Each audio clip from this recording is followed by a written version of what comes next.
रस्मों के इस आंगन में मुझको तो अपने ही अस्तित्व का दामन थामे चलते जाना है, चलते जाना है। अस्तित्व का दामन थामे, अस्तित्व का दामन थामे। तुम सारा इंडिया घूमकर आराम से आ जाओ, पेपर्स तुम्हें यहाँ मिल जाएंगे। मैं जानता हूँ कि ये प्रोफेशन, ये नर्सिंग होम उसके लिए कितना इम्पोर्टेंट है, इसलिए प्लीज उसको समझाने की कोशिश करिए कि ऐसा ना करें। मुझसे गलती हुई है, इसलिए मैंने फैसला किया है मैं प्रैक्टिस नहीं करूंगी। कविता को खुश रखे, वक्त पे दवाई देते रहो। That's it. मैं उसे जेल की सलाखों के पीछे देखना चाहती हूँ। सिमरन को सजा जरूर मिलेगी। प्रैक्टिस नहीं करेगी? ऐसा कैसे हो सकता है? No, this is not possible, मानस। उसी का डिसीजन है ये, उसी ने ऐसा कहा है। सिमरन का डिसीजन? ओह कम ऑन मानस, हम सब जानते हैं कि इस वक्त उसमें यहाँ आकर पेशेंट्स का सामना करने की हिम्मत नहीं, लेकिन प्रैक्टिस ही छोड़ देगी? ऐसा तो मैं कभी सोच ही नहीं सकता। मैं खुद क्या मानस, सिमरन ने ऐसा कैसे सोच लिया? आस्था, और ये आस्था नर्सिंग होम ही तो उसकी जिंदगी है, सब कुछ है उसके लिए, मंदिर है उसके लिए, और वो नो, मैं उससे बात करता हूं। अंकल प्लीज अभी इस वक्त नहीं। तो फिर कब मानस? इस तरह के 2-4 और ड्रास्टिक डिसीजंस ले लेगी उसके बाद? आप मेरी बात तो सुनिए। देखिए, आप भी जानते हैं और मैं भी जानता हूं कि मिसेस सक्सेना ने जो सिमरन पे क्रिमिनल केस डाला है उसमें कोई दम नहीं, इसलिए उस केस को हारने का सवाल ही नहीं पैदा होता। सिमरन जब केस जीत जाएगी तो अपने आप सारी बातें धीरे धीरे नॉर्मल हो जाएंगी और उसके डिसीजन की इंटेंसिटी भी डाइल्यूट हो जाएगी। तब तक हम लोग चुप रहते हैं। इस वक्त उससे कोई बात करने की जरूरत ही नहीं है, उसको भी थोड़ा वक्त मिल जाएगा। और वैसे भी सिमरन नहीं चाहती कि उसके इस डिसीजन के बारे में हर किसी को पता हो।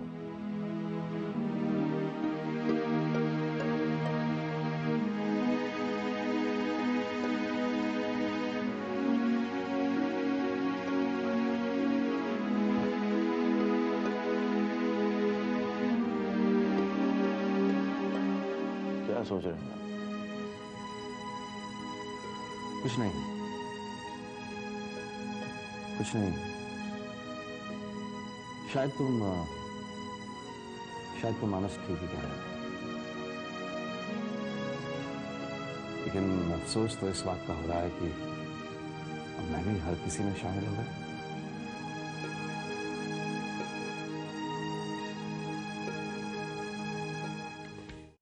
आज तक तुमने कभी किसी की बात नहीं मानी, अब तो मान लो, केस वापस ले लो। मैं किसी की कोई बात मानने वाली नहीं हूँ। सिमरन को अदालत में खींचकर उससे सजा दिलवा कर ही चैन मिलेगा मुझे। क्या चैन मिल जाएगा आपको? हाँ, दी वापस आ जाएगी क्या? अरे कमाल करती है, सोचती समझती कुछ है नहीं, जो मन में आता है कर देती है बस सीधा। आपको पता आपकी इस हरकत से सिमरन पे क्या असर पड़ा है? अब उसने कसम खा ली कि वो कभी प्रैक्टिस नहीं करेगी। सही कर रही है। अरे जब जेल चली जाएगी तो कहां करेगी प्रैक्टिस? जेल में। आप होती कौन है उसको जेल भिजवाने वाली? और आपको क्या लगता है कि सिमरन को दीदी के जाने का कोई दुख नहीं है? कुछ फर्क नहीं पड़ा उसको इस बात का? आपने उसकी हालत देखी क्या है अभी? दिन भर वो वॉइसमेल पे दी की आवाज सुनती रहती है, रोती रहती है। That's it. अरे रोए मेरी बला से, मुझे तो जिंदगी भर के आंसू दे गई ना। और तू क्यों उसकी इतनी तरफदारी कर रहा है? पहली बार समझदारी का काम कर रहा है। तुमने तो जिंदगी में ना सुधरने की कसम खा रखी है। आप बाप बेटों का तो दिल ही नहीं है, कोई ममता नहीं है मेरी बच्ची के लिए, कोई प्यार नहीं उसके लिए। बेकार की बातें मत करो, दी को हम भी बहुत प्यार करते थे। कोई फायदा नहीं बेटा दीवार से सर फोड़ने का।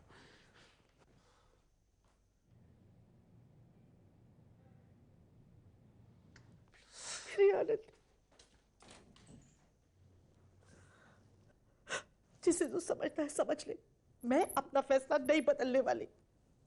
मेरी बच्ची बेचारी दिन भर वो वॉइसमेल पे दी की आवाज सुनती रहती है, रोती रहती है। That's it. वॉइसमेल पर अनंती की आवाज, ये तो एक सबूत है। कविता दीदी की हालत इतनी सीरियस हो जाएगी, इस बात का अंदाजा नहीं था मुझे सर। सब कुछ जानकर, सबसे छुपाकर सारा दुख अकेले सह रही है वो। रश्मि, कविता जो कर रही है शायद उसकी नजरों में वो ठीक है, लेकिन अब डॉक्टर जायसवाल ने जबकि हमारे सामने सारी डिटेल्स रख दी हैं, मामले की सीरियसनेस को समझकर भी चुप रहना ये बहुत बड़ी गलती होगी। सर आप ठीक कह रहे हैं, लेकिन दीदी ने मुझे मना किया है, कसम दी है। रश्मि, कोई भी कसम जिंदगी से बड़ी नहीं होती। कविता को जो आज देखरेख की जरूरत है, जिस प्यार की जरूरत है, वो हम कम कर रहे हैं चुप रहकर। सोचो रश्मि, जब सब लोगों को ये बात पता चलेगी तब क्या कम दुख होगा? आप सही कह रहे हैं सर, मैंने भी यही कहा था कविता दीदी को, लेकिन वो मानी ही नहीं। चलो ठीक है, हम पापा को नहीं बताते हैं, कुछ दिनों के लिए रुक जाते हैं। लेकिन सिमरन को तो पता नहीं होगा। आफ्टर ऑल बहन होने के साथ साथ वो एक डॉक्टर भी। I am sure she will be able to handle it. लेकिन सिमरन दीदी, वो भी तो इस वक्त परेशान है। आनंदी की डेथ, उनकी मदर का सिमरन दीदी को जिम्मेदार ठहराना। सर सिमरन दीदी जिस ट्रॉमा से गुजर रही है वो भी तो कम नहीं है। हाँ, यू आर राइट। तो फिर क्या करें? हाँ हाँ हाँ, बिल्कुल बिल्कुल भाई, एकदम नई रेसिपी, ब्रांड न्यू रेसिपीज। यही तो खासियत है हमारे शो की। हाँ हाँ, नहीं नहीं, बिल्कुल बिल्कुल। See you, okay, bye bye. Yes, what can I do for you? Sir ये तो आप पहले भी मुझसे पूछ चुके हैं। जी हाँ, 3 बार टू बी प्रिसाइज, लेकिन जवाब आपने एक बार भी नहीं दिया। सर मैं चाहती हूँ कि... हेलो नीटू, मैं बिजी हूँ, प्लीज फोन ना दे, थैंक यू। सर इससे पहले कि आप मुझसे चौथी बार पूछे, मैं आपको बता देना चाहती हूँ कि मैं आपके शो की बहुत बड़ी फैन हूँ। मैंने कोई भी एपिसोड आज तक मिस नहीं किया है। मैंने सारी रेसिपीज को अच्छी तरह से नोट किया है, घर पे उन्हें बनाया भी है, फैमिली और फ्रेंड्स को खिलाया है। उन्होंने सबने तारीफ की है, उनको सबको बहुत पसंद आई। और थैंक्स। अब आप बताएंगी what can I do for you ma'am? Sir मैं आपके शो का हिस्सा बनना चाहती हूँ। सर सबके सपने होते हैं, कोई एक्टर बनना चाहता है, कोई कुछ बनना चाहता है सर, लेकिन मेरा सपना है कि मैं खाना खजाना में पार्टिसिपेट। आपके पास कोई एकदम नई रेसिपी है? हाँ सर, मैं चॉकलेट की डिफरेंट रेसिपीज बहुत अच्छी तरह से जानती हूँ सर। नहीं, चॉकलेट बहुत हो गई, 10 साल से ये शो चल रहा है, चॉकलेट हम बहुत बार बता चुके हैं। नहीं सर, लेकिन वैसी वाली नहीं सर, जैसी मैं जानती हूँ। सर मैंने आपके सारे एपिसोड्स देखे हैं सर। आप प्लीज, आपने सब कीवी चॉकलेट, चॉकलेट फज, ये सब कभी ट्राई नहीं किया होगा सर। आप ये प्लीज टेस्ट करके देखिए सर, ये वाली। वो क्या है? मैं चॉकलेट नहीं खाता सर। आप प्लीज इन्हें एक बार ट्राई करके तो देखिए, अगर आपको पसंद नहीं आएगी तो मैं यहाँ से चली जाऊंगी सर।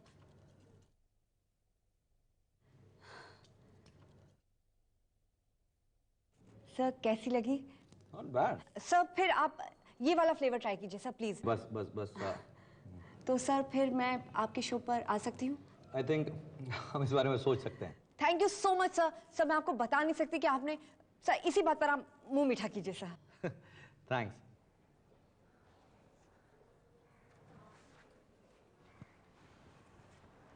हाय पापा। ओह हाय बेटा, हाय। अच्छा हुआ तुम आ गए, घर में अकेला बड़ा अजीब सा लग रहा था। क्यों? सब लोग कहाँ गए? अरे बाहर गए हैं, कहा था जल्दी आएंगे, आए नहीं अभी तक।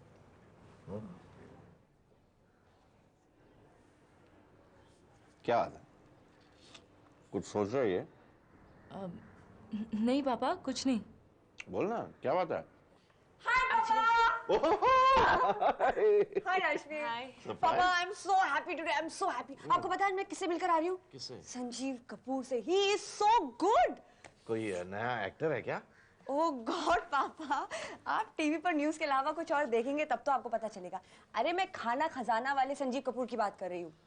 Oh that, oh he's a great chef, हाँ? Yes. तो तू उसके शो को देख के खाना वाना बनाती है, वही ना? हाँ पापा, पता है उन्होंने मुझे अपने शो पर बुलाया है। You know रश्मि, वो चाहते हैं कि मैं उनके शो पर आकर चॉकलेट्स बनाना सिखाऊं। Isn't that great? वाह, तो तू टीवी पे आएगी? Yes. आए लोग तो ऑटोग्राफ लेंगे हैं, स्टार।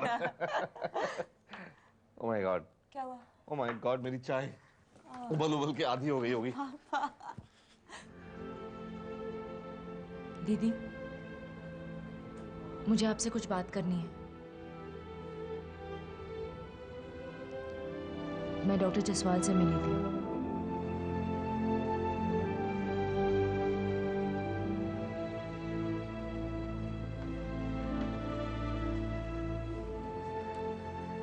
दीदी, उन्होंने मुझे सब कुछ बता दिया है।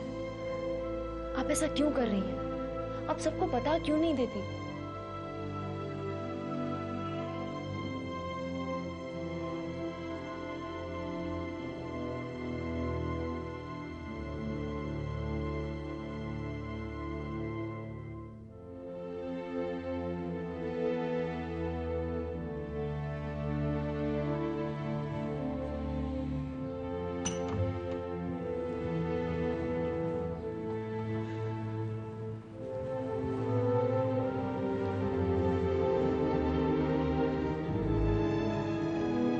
अपने को संभालो बेटे। इस नन्ही सी जान के लिए खुद को संभालो। इस नन्ही सी जान का कसूर क्या था जो इसके सिर से इसकी माँ का साया उठ गया? अरे आनंदी की उम्र ही क्या थी? अभी उसने जिंदगी में देखा ही क्या था जो भगवान ने उसे हम सब से अलग कर दिया?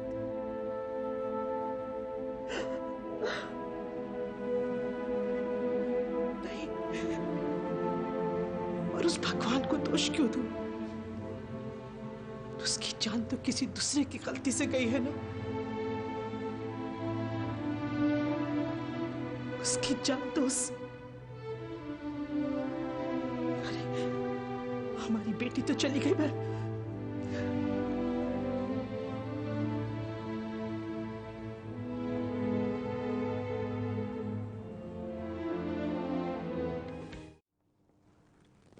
जो कुछ भी आप लोगों ने बताया उसके आधार पर मैं सिर्फ इतना ही कह सकता हूं कि डॉक्टर सिमरन के खिलाफ जो मुकदमा दायर किया गया है वो बहुत वीक है। सीधी सी बात है कि अगर डॉक्टर शहर में नहीं है तो कितनी भी इमरजेंसी हो उसे कोई भी कॉल करे वो पेशेंट के पास नहीं पहुंच सकता। और रहा सवाल ये आनंदी का, तो ये तो डॉक्टर सिमरन की पेशेंट थी ही नहीं। उन्हें कॉल तब किया गया जब वो प्रेस कॉन्फ्रेंस में बिजी थी और इसीलिए बात नहीं हो पाई। इतना सब भी हमें कहने की जरूरत नहीं है। डॉक्टर सिमरन को सिर्फ इतना कहना होगा कि उन्होंने आनंदी का कोई भी कॉल रिसीव ही नहीं किया। नहीं, मैं ऐसा नहीं कह सकती पापा। ये हादसा आनंदी के साथ हुआ है। वैसे भी हर हाल में मैं फोन आंसर करती हूँ, हमेशा। इस बार सिर्फ मम्मी जी की कसम की वजह से मैंने ये फोन नहीं उठाया था। ये मेरी गलती है जिसकी वजह से आई एम सॉरी। नो, मैं ऐसा नहीं कह सकती। मैं झूठ नहीं कहूंगी। बेटा ये झूठ पापा, मैं झूठ नहीं कहूंगी। क्या हो जाएगा, मुझे सजा हो जाएगी ना, लेकिन इस मामले में मैं झूठ नहीं बोलूंगी। I am very sorry. Simran देखो, सिमरन ने कह दिया कि वो झूठ नहीं बोलेगी, मतलब वो नहीं बोलेगी। मैं उसे जानता हूँ। हमारे पास और कोई रास्ता है? डॉक्टर सिमरन उस वक्त प्रेस कॉन्फ्रेंस में थी और वो उस समय बात नहीं कर सकती थी। बस हमें इतना प्रूव करना है, इसलिए उन्होंने फोन डिस्कनेक्ट कर दिया और सेल फोन ऑफ कर दिया। I think that can be done because वो पेपर्स की सारी कटिंग्स हैं हमारे पास, और जो जर्नलिस्ट इंटरव्यू ले रहे थे वो भी सिमरन की मदद के लिए गवाही देने को तैयार हो जाएंगे। आई एम श्योर ऑफ इट। ठीक है, तो फिर हम ऐसा ही करते हैं। सिमरन कभी झूठ नहीं बोलती, ये हम सब जानते हैं। लेकिन सौरभ, उसकी सच्चाई उसके खिलाफ जा सकती है। We can lose the case. मैं सिमरन से एक बार पूछ लूं। दीदी आप खुद कह रही हैं कि सिमरन झूठ नहीं बोलती, फिर क्या बात करेंगे उससे? सौरभ ठीक कह रहे हैं साहब।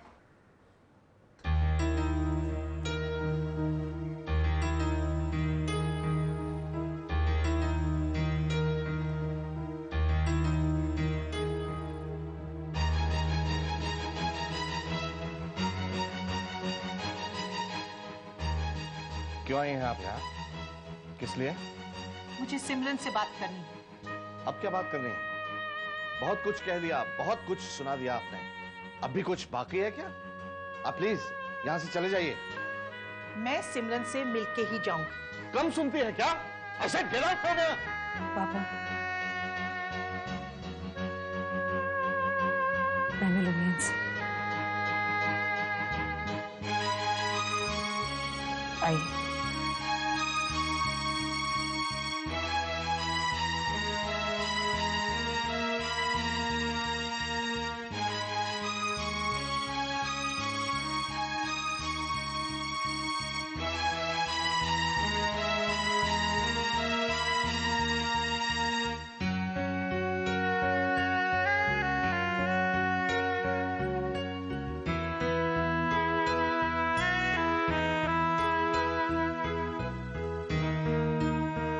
बैठिए।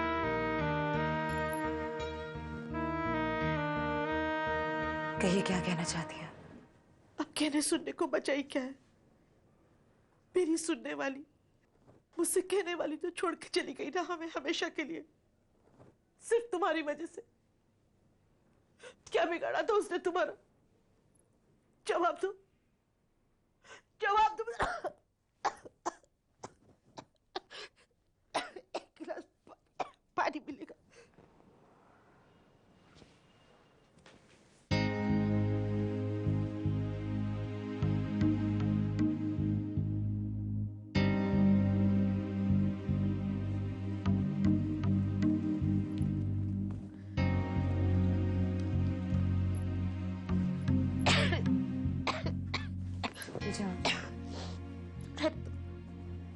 ठीक हूँ। अच्छा नहीं किया सिमरन तुमने, एक हंसते खेलते घर को उजाड़ दिया। क्या मिला तुम्हें एक नन्हे से बच्चे से उसकी माँ को अलग करके? अब क्या होगा समर का, क्या होगा विवेक का? अब मेरे अभी की कलाई पे तो राखी बांधने वाला भी कोई नहीं बचा।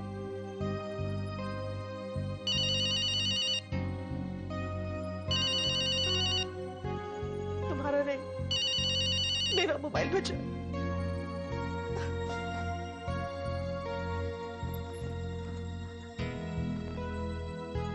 मैं जानती हूँ तुम अदालत में झूठ बोल दोगी कि तुम्हें आनंदी ने फोन किया ही नहीं।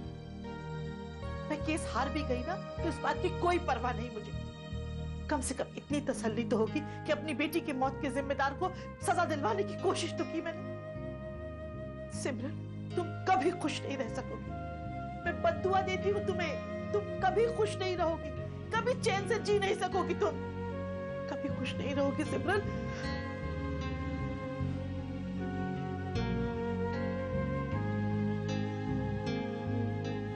रुक जाइए मम्मी जी, आप बहुत कह चुकी, अब मेरी बात सुन लीजिए। आप ये कभी नहीं जान पाएंगी कि आनंदी मेरे लिए क्या थी, उसके दिल में मेरे लिए कितना प्यार, कितनी इज्जत थी। उसके जीते जी तो आपने कभी ये जानने की कोशिश नहीं की कि उसकी खुशी किस बात में है, उसे क्या चाहिए। वो ये चाहती थी मम्मी जी कि उसका इलाज मैं करूं, जो नहीं हो पाया सिर्फ आपकी कसम की वजह से। इसलिए अब आपका कोई हक नहीं बनता कि आप मुझे बदुआ दें।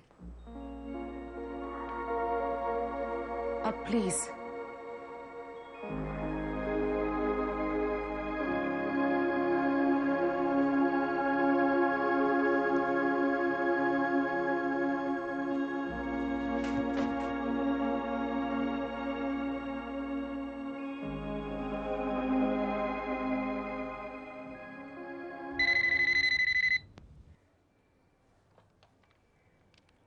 हेलो।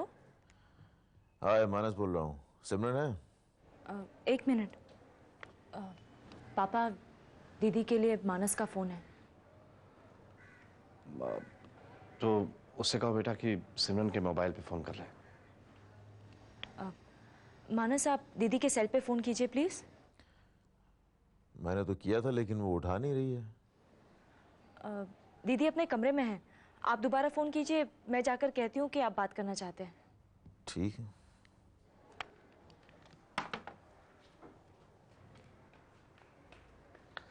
अच्छा किया सिमरन ने, बहुत अच्छा किया दीदी। इतने दिनों से उसके अंदर जो सब भरा हुआ था ना, निकाल दिया उसने। हल्की हो गई होगी। एंड डिड यू नोटिस, उसने कोई बदतमीजी नहीं की। I am really really proud of her. बेटा, वो मानस का फोन आया था तुम्हारे लिए? नहीं पापा, मेरा मोबाइल नहीं मिल रहा। Oh, must be him again. Hello. हाँ हाँ बेटा, एक मिनट। मानस, हेलो। हाँ हाँ, क्या बात है? मैं तुम्हारे सेल पे फोन कर रहा हूँ, तुम उसको काट रही हो बार बार। नो आई एम सॉरी मानस, मुझे मेरा फोन नहीं मिल रहा। दीदी। हाँ एक मिनट मानस, आप अपने सेल पे ट्राई कीजिए ना, हो सकता है फोन यहीं कहीं हो। Manas, can I call you back later? Thanks.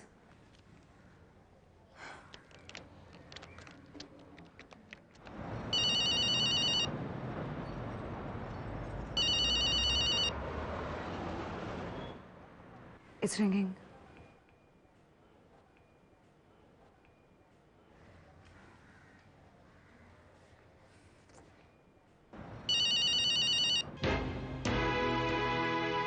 पापा किसी ने कट कर दिया।